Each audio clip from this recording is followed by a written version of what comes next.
Bismillah, Assalamualaikum warahmatullahi wabarakatuh. Sejak zaman dahulu kala, bahan tiruan atau aditif telah banyak digunakan dalam penyediaan makanan. Ini bertujuan untuk meningkatkan kualiti makanan.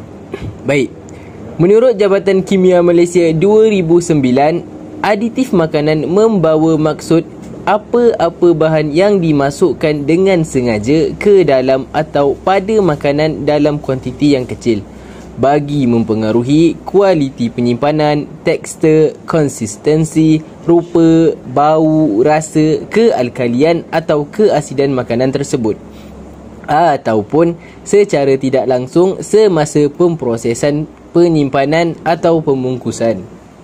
Mengikut Peraturan-Peraturan Makanan 1985, terdapat 6 jenis aditif makanan yang dibenarkan, iaitu yang pertama bahan pengawet, yang kedua bahan pewarna, yang ketiga bahan perisa, yang seterusnya penambah perisa, selain itu anti pengoksida dan yang terakhir conditioner makanan. Setiap aditif makanan mempunyai kebaikannya masing-masing. Antaranya ialah: pertama, bahan pengawet. Bahan pengawet digunakan untuk mengawal pertumbuhan kulat, bakteria dan juga yeast bagi memanjangkan jangka hayat penyimpanan makanan asid benzoik, asid sorbik, sulfur dioksida, jam, jus, buah dan juga cuka. Yang kedua, bahan pewarna. Bahan pewarna digunakan untuk menjadikan makanan lebih menarik dan merangsang selera makan. Antara contoh bahan pewarna makanan ialah alura red, sunset yellow, aiskrim, minuman berperisa. Bahan perisa. Bahan perisa digunakan untuk memberi dan mengekalkan rasa yang unik bagi sesuatu makanan. Bahan perisa aiskrim, contohnya vanila, strawberry, durian dan lain-lain. Bahan perisa untuk minuman, contohnya jagung, oreng, anggur dan lain-lain.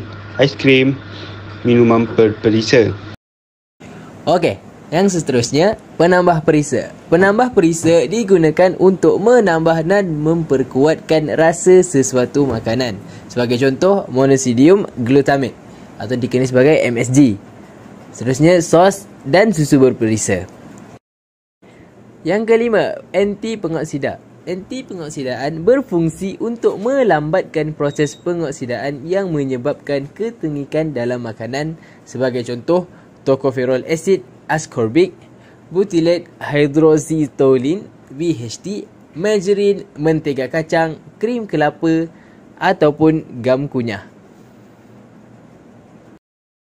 Okey, yang terakhir iaitu yang keenam, conditioner makanan. Conditioner makanan mempunyai kebaikan yang tersendiri, iaitu mempunyai 6 kebaikan. Yang pertama, sebagai pengemulsi dan ejen anti buih. Yang kedua, sebagai penstabil, pemekat, kanji ubah suai dan ejen pengelan.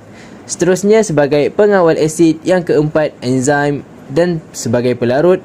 Dan yang terakhir, ejen anti pengerakan asid fosforik, magnesium karbonat, gambethatan, lecithin, buah berkaling, coklat, kek dan biskut. Namun begitu, penggunaan aditif makanan hanya dibenarkan dalam makanan tertentu sahaja dan kadar maksimumnya adalah ditetapkan seperti yang disenaraikan di bawah Peraturan-Peraturan Makanan 1985.